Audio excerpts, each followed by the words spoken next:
It always begins the same way. You wake in the dead of night. The room is quiet, your body heavy, but something feels wrong. You try to move, to shift under the covers, and realize you can't. Your chest is locked, your limbs frozen. And then you see it. At the foot of the bed stands a figure, tall, faceless, darker than the shadows around it. Some say the shape is just a man. Others swear it wears a wide-brimmed hat. You can't make out the details, but you can feel its gaze burning into you. For decades, people across the world have reported these encounters, faceless silhouettes watching in silence. They're known by many names, but one term has stuck: shadow people. Are they hallucinations born in the half-light of sleep, or proof that something or someone walks among us just out of sight? From the earliest days of humanity, darkness has been more than just the absence of light. It's been a canvas for our deepest fears. Before fire and electricity, the night belonged to predators and the unknown. Our eyes could only guess at the shapes in the shadows, and our minds filled in the blanks with monsters. The idea of being watched in the dark is nearly universal, and it's not just folklore. Modern science tells us that humans are hardwired to detect faces and figures, even where none exist, an evolutionary survival instinct. But there's more here than primal fear. Many of these reports don't come from people wandering the woods at night, or from ancient villagers telling campfire stories. They come from ordinary people in their own bedrooms, lying in their own beds. What makes shadow people so unsettling is not just the form they take, but when and where they appear. In the most private, vulnerable moments of our lives. This is where folklore and psychology collide. Because if shadow people are nothing more than tricks of the brain, why are the stories so consistent? And if there's something else, why have they haunted us for so long?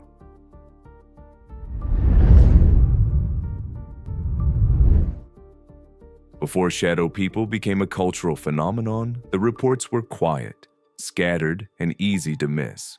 In the mid-20th century, a handful of individuals described encounters with faceless, human-shaped shadows that moved independently of light. These weren't the traditional ghosts of folklore. No chains, no pale apparitions drifting through cemeteries. Instead, they were darker than the surrounding darkness, black voids shaped like people. For decades, these stories trickled into paranormal books, odd newspaper clippings, and late-night whispers among those fascinated by the unexplained. They weren't yet called shadow people. They were dark visitors, the black man, or simply the watchers. The details were consistent, standing at the foot of beds, lurking in corners, and vanishing the moment someone found the courage to move or switch on a light. These early reports planted the seed, and though they seemed isolated, when you line them up now, they read like the rough drafts of something that was about to spread. The tipping point came in the 1990s on late-night radio. Coast to Coast AM, hosted by Art Bell, had become the place where the strange, the paranormal, and the conspiratorial were given a stage. Listeners called in with their stories of haunted houses, UFO sightings, and government cover-ups. But one subject kept surfacing again and again: encounters with faceless shadow figures.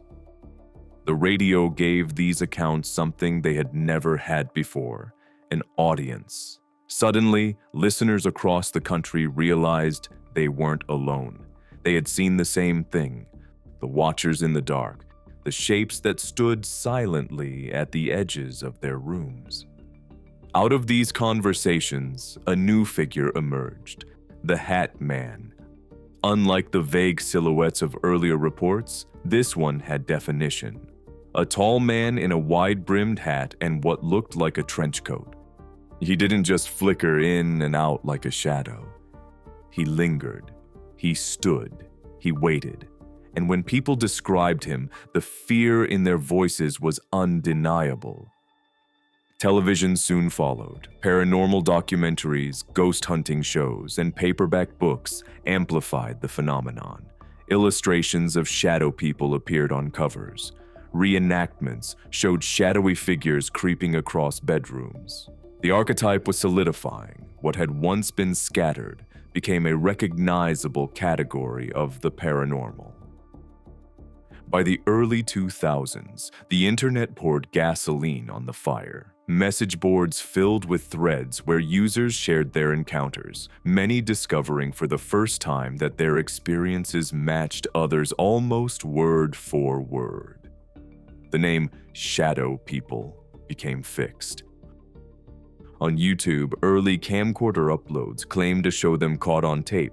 Blurry figures in hallways, strange shadows crossing rooms, red circles and flashing text declaring real shadow person. TikTok later gave these stories a second life, delivering them in short, viral bursts that spread faster than ever. By then, the phenomenon had transcended the world of fringe paranormal talk. Shadow people had become modern folklore, a cultural archetype. Whether real or imagined, they had entered the collective imagination, and once there, they were impossible to uproot. Today, nearly every corner of the internet hosts these stories. Forums, podcasts, documentaries, and personal testimonies keep the legend alive. And the figures themselves seem to have adapted with the times. From whispered folktale to late-night radio to viral meme, the shadows move where we move, finding new ways to haunt our imaginations.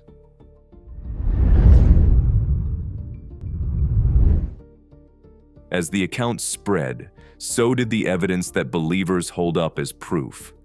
From first-hand testimonies to shaky footage, from cultural parallels to eerie photographs, the shadows left behind a trail that is hard to ignore. For believers, the most compelling proof of shadow people comes not from blurry videos or internet threads, but from the raw voices of those who have seen them. These aren't isolated whispers. They are thousands of testimonies spanning decades, continents, and cultures, all echoing the same chilling story. People describe waking in the middle of the night to find a figure already in the room with them, standing at the foot of the bed, lurking in the corner, or blocking the doorway. They speak of sudden dread that feels less like fear and more like intrusion, as though something intelligent has crossed into a space it doesn't belong. Time and again, they describe trying to scream, trying to move, only to find themselves frozen in place. The paralysis, the silence, the suffocating terror, it all repeats with uncanny regularity. And yet, within this consistency, there are variations that make the stories even more unsettling. Some describe glowing eyes staring out of the darkness, red, yellow, or white. Others encounter the infamous Hat Man, a tall silhouette rimmed by a wide-brimmed hat and the sweep of a coat, a figure so persistent it has taken on a mythos of its own. Still others speak of crawling shapes, low and animalistic, moving in jerks across the floor. To believers, they suggest diversity, a taxonomy of entities, some passive, some predatory, and some commanding. What convinces believers most is how little context seems to matter. A teenager in Chicago sees the same watcher as a farmer in Brazil. A nurse in England describes the same Hat Man as a villager in the Philippines. The cultural details may shift, but the silhouette remains the same. Darker than the room around it, faceless, deliberate, and aware. For those who have lived through these encounters, that consistency cannot be coincidence. It is the shadow of something real pressing against the fabric of everyday life. For many believers, the rise of technology added fuel to the fire. Long before smartphones, shaky VHS camcorders captured strange figures slipping through hallways, their forms dissolving in ways that light and shadow shouldn't. Paranormal investigators brought infrared cameras into abandoned houses and swore they caught silhouettes darting just beyond the reach of the lens. On YouTube, early uploads gained traction with titles like "Real Shadow Person Caught on Tape." The footage was always the same: a dark hallway, a bedroom at night, and then a human outline, moving with purpose yet impossible to pin down. Frames slowed, images enhanced, glowing circles and arrows highlighting what viewers swore their own eyes had seen. A faceless silhouette, unmistakably humanoid, yet darker than black. Photographs surfaced too. Families discovered tall, shadowy forms in the backgrounds of holiday pictures. Tourists snapped scenic shots only to notice a figure standing where no one had been. Security cameras picked up lanky silhouettes pacing empty corridors in schools and office buildings. Believers argue that while any single image might be dismissed, the sheer volume of this so-called evidence creates a pattern. The shadows appear not once, not twice, but over and over in places far apart and under circumstances too diverse to be faked by the same hand. These recordings and photographs serve as modern relics, grainy, imperfect, yet deeply unsettling. They have become the visual backbone for those who claim that the shadows are more than just stories. They are living beings. And sometimes the camera catches them. One of the strongest arguments believers make is that shadow people are not confined to a single culture. The reports span continents and generations, often under different names, yet describing the same faceless intruders. In the Middle East, they have figures called jinn, entities that slip between worlds, sometimes malevolent, sometimes merely watching. In Latin America, people whisper about La Sombra Negra, the black shadow that follows travelers on lonely roads. In Japan, certain yokai are said to linger at the edges of human vision, feeding on fear in the night. Even in Africa, stories circulate of faceless night stalkers, moving like silhouettes across the grasslands. These aren't cultures trading ghost stories across the internet. Many of these traditions predate global communication, and yet they converge on the same archetype: a human-shaped figure of darkness that intrudes on the living. The details differ. Sometimes glowing eyes, sometimes hats, sometimes shifting shapes. But the core remains, an intelligent presence darker than the night itself. For believers, this global spread is the smoking gun. If the shadows were only hallucinations, why would they be seen in such similar ways across time and geography? The answer, they argue, is that shadow people are a universal reality, not confined to one culture's myths, but woven into the human experience itself.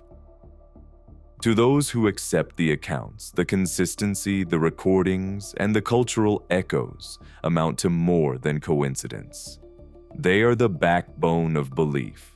Yet every claim, every blurred video and sleepless night also invites scrutiny.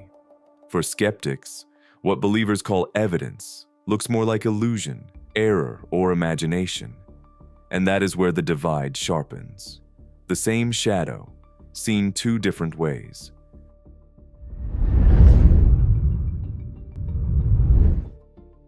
For every person convinced that shadow people are proof of the supernatural, skeptics argue there are far simpler, more grounded explanations.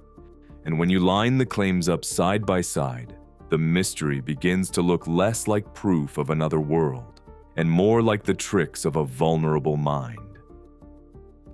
Believers lean heavily on the sheer number of testimonies. Thousands of people describing dark silhouettes, often in moments of paralysis and terror. To them, that chorus of voices is proof. But skeptics argue that numbers don't equal truth. especially when it comes to human perception in the dark. Vision is at its weakest at night. The brain receives scraps of detail, a lamp's outline, the slope of a chair, the way curtains ripple in a draft, and it does what it always does, fills in the blanks. Psychologists call this pareidolia, the mind's tendency to impose familiar shapes onto random patterns. Just as we see faces in clouds or animals in static, we see figures in shadows. When fear sharpens that perception, the illusion feels alive. The intruder is nothing more than our brain completing a picture it doesn't fully understand. The paralysis many describe is also explainable. Neurologists have studied it for decades under the name sleep paralysis. In REM sleep, the body locks itself to prevent us from acting out our dreams. But sometimes, the brain wakes before the body does. You open your eyes, but you cannot move. In that vulnerable state, dream imagery bleeds into waking vision. The weight on the chest, the sense of being watched, even the figure at the foot of the bed. They are not invaders, skeptics argue, but hallucinations generated by a brain caught between sleep and awareness.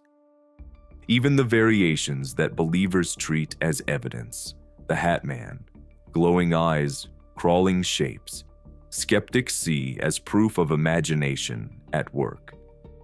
The core form is simple, a human-shaped shadow. The details change with culture, expectation, or suggestion. Once someone hears about a wide-brimmed hat, they begin to see it too. Once red eyes are described, others report them. Memory distorts, details spread, and what looks like taxonomy to believers looks like contamination to skeptics. In this view, shadow people aren't external beings at all. They are artifacts of human vision, biology, and psychology. The consistency comes from the way our brains are wired. The differences come from the way our imaginations color in the blanks. What feels like an otherworldly visitor, skeptics insist, is nothing more than the mind turning shadows into stories. Grainy VHS footage, shaky camcorder clips, smartphone videos shot in poor light, all are vulnerable to distortion, artifacts, and the imagination of the viewer. When people want to see something, they will. Static on a security feed, motion blur on a phone camera, or a poorly lit hallway can all create images that suggest a figure. And once a red circle or arrow is drawn around the spot, the brain locks in, seeing what it expects. This is why believers swear they see silhouettes in the grainiest of frames, while skeptics see nothing but vague smudges. The same applies to photographs. A family snapshot might reveal a dark form in the background, but skeptics point out that long exposures, shadows cast by furniture, or even reflections in glass can create illusions. And while digital manipulation has become easier than ever, skeptics argue it's not even necessary. Poor resolution, combined with a suggestible mind, does all the work. Believers see the worldwide nature of shadow people stories as evidence of something universal, but skeptics flip that argument. Universality doesn't prove external reality, it proves shared human psychology. Every culture has its version of night stalkers: Jinn in the Middle East, La Sombra Negra in Latin America, the yokai of Japan. Skeptics argue these similarities are inevitable because human beings everywhere share the same brains, the same fears, and the same struggles with sleep. The figure at the edge of the bed is not a unique visitor, but a shared product of neurology. To skeptics, the global spread of these stories is less a sign of external entities and more a mirror of internal wiring. Fear of the dark, the sensation of being watched, the mind creating figures out of shadows. These are hardwired survival mechanisms. Ancient tribes feared predators lurking at night. Modern people, skeptics argue, inherit those same instincts, but without the predators. The mind fills the void with figures that feel real, but are only reflections of human fear. And so the divide only deepens. Believers see predators lurking at the edge of sleep. Skeptics see tricks of light and flawed biology. Yet between those two poles lies a question that resists either dismissal or blind acceptance. If shadow people aren't simply hallucinations, but aren't fully explained either, then what are they?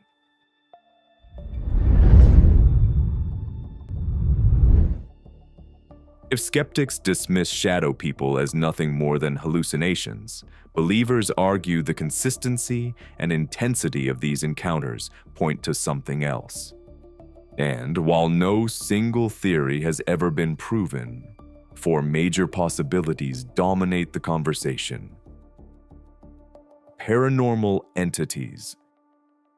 For many experiencers, the simplest explanation feels the truest. Shadow people are not tricks or glitches of the brain, but spirits, though not the friendly kind. These are shadows with appetite, silhouettes that behave like predators rather than lost souls. They don't glide through rooms at random. They stake out thresholds. Doorways, bed edges, and the dark corners of hallways become their stations. The way witnesses describe them, patient, immobile, as if waiting for permission or prey, creates the impression of intent. Among these figures, the Hat Man is the one that refuses to be reduced to coincidence. He is always described the same way: tall, broad-shouldered, rimmed by a wide hat and the suggestion of a long coat. He doesn't hurry. He occupies space like an authority, and people who report him often speak of a pressure in the air, a moral weight, as if he tests the room for something he seeks.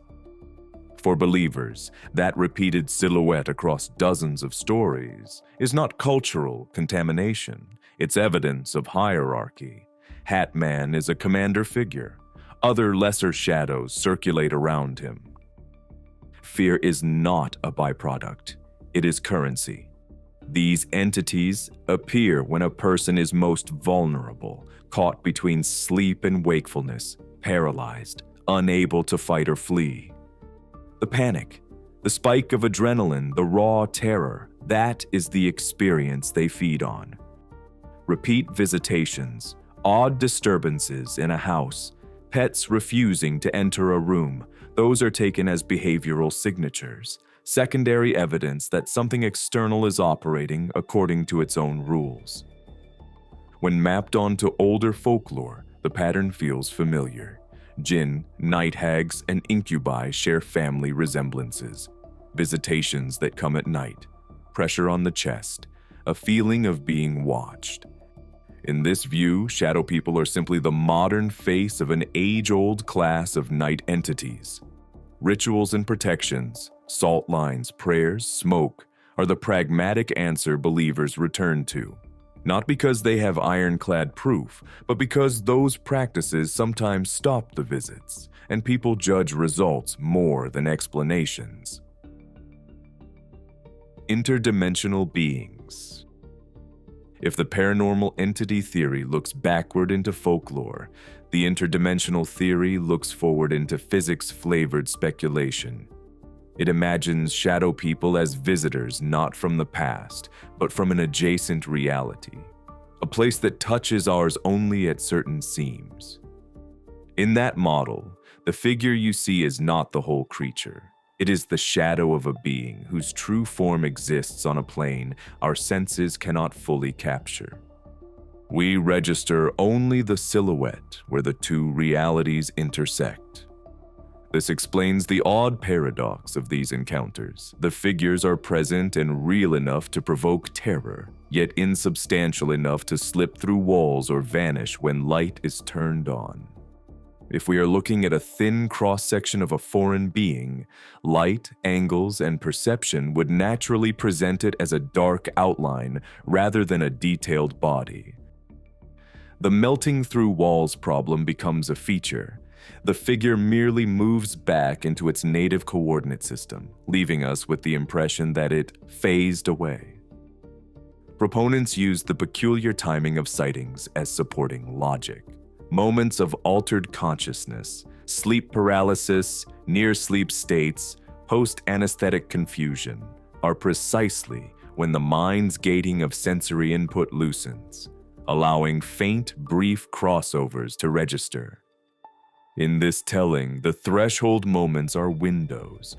When they open, we glimpse a neighbor from another realm, standing at the edge of reality.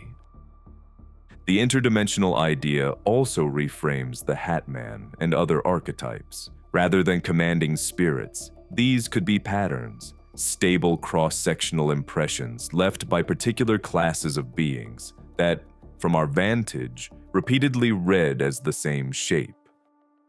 The theory is inherently less moral. These figures aren't feeding on fear or punishing sinners. They are simply passing through, scanning, or observing.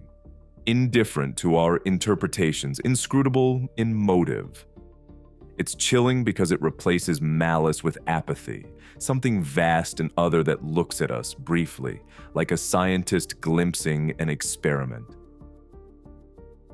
Archetypes of the mind. Not every explanation looks outward. Some turn the mystery inward, to the deepest levels of the human psyche. In this view, shadow people aren't spirits or interdimensional travelers at all. They are projections of us. Psychologists call them archetypes, primal images hardwired into the collective unconscious. The faceless figure is one of the oldest symbols of fear. It embodies the unknown other, the predator in the dark, the enemy we cannot name, the dread of being hunted. In moments of sleep paralysis, when the mind is caught between waking and dreaming, that symbol is given a stage. The brain paints fear onto the walls, and it takes the form we've all been conditioned to recognize, the shadow of a human shape, stripped of detail, leaving only menace. This theory doesn't try to deny the terror of the experience. Instead, it reframes it as universal. We see these figures because the human mind reaches for the same symbol across cultures and centuries. For some, it's a jinn. For others, a demon. For modern experiencers, it's simply a shadow person.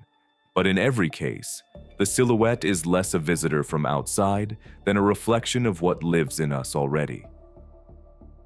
The alien connection. What conspiracy would it be if aliens weren't involved? The last theory stretches the conversation even further, tying shadow people to UFO lore and abduction phenomena. For decades, abductees have reported the same pattern. Before the lights, before the missing time, they first noticed the watchers.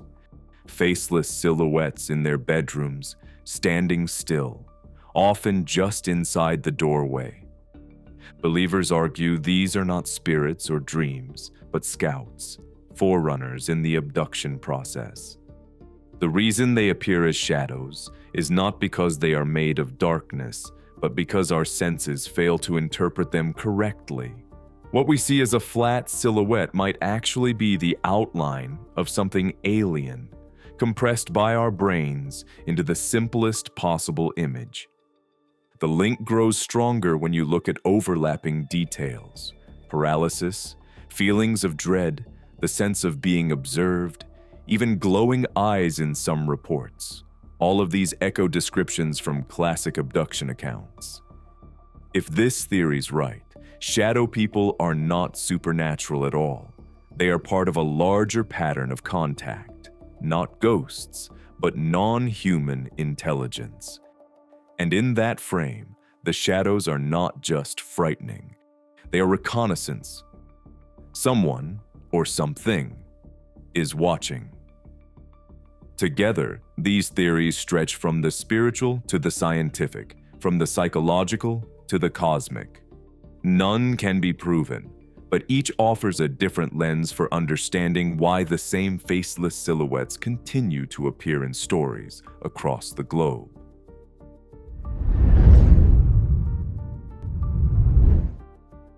The mystery of shadow people sits at the crossroads of belief and biology.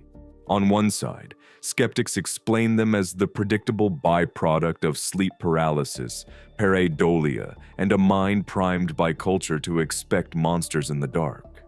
On the other, believers insist the patterns are too strong, the details too consistent to dismiss as coincidence.